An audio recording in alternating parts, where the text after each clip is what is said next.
Imagine you see a young boy playing in a local park with a toy gun. You watch as an officer arrives, and you wonder why he's there. In the next few seconds, you see a flurry of events. The officer jumps out of his car and yells, "Show me your hands!" And then 2 gunshots, and the boy's lying on the ground. You can't believe this has happened. It cannot have been more than 2 seconds from the time that the officer arrived and the gunshots were fired. Did the young man have time to hear what was being asked? Was the officer in danger? Later you find out that someone caught the officer to the park because they reportedly said that a man kept pulling a gun out of his pants and pointing it at people. But they did say that the man was probably a juvenile and that the gun was probably fake. But that information was never relayed to the officer. The officer thought that the man was pulling the gun out of his pants, so he fired twice, killing the 12-year-old boy with 1 shot to the head and 1 shot to the torso. Now imagine you see a middle-aged man getting out of his car with a pistol in his hand, aiming it at police and children who were playing in a local park. You listen as the man yells at the officers and runs towards them with the gun pointed directly at them. You watch as the situation escalates, so the police lock the children in a nearby restroom to keep them safe. You watch for the entire hour that it takes before the man agrees to surrender on his own without lethal violence from law enforcement. You look confused as the man walks out of the park with only a minimal amount of blood, even showing that something happened involving this man.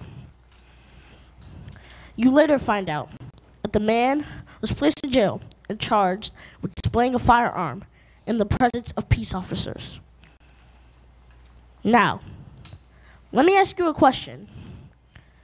What was the difference between these 2 people?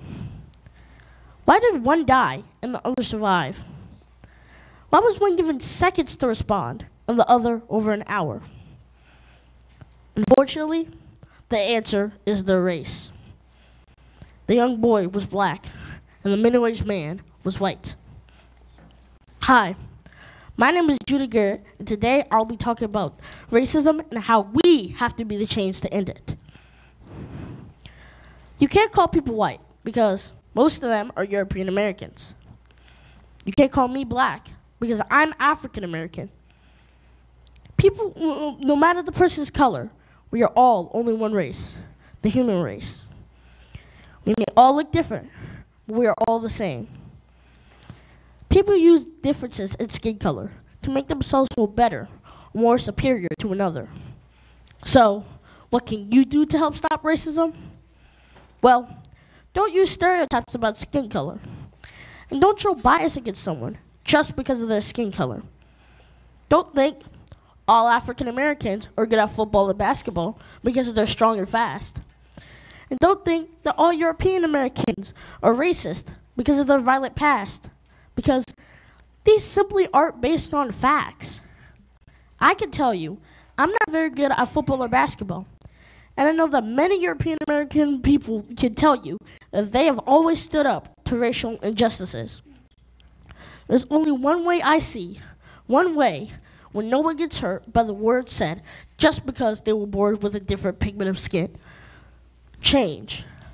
Change is going to happen, and you can either be the change maker or the follower. You decide. We need to replace racism with equality. We can do anything if we try. Nothing stands against us, and we must make people for us. To be the change, we must change. I'm ready to be the change. The question is, are you? Thank you.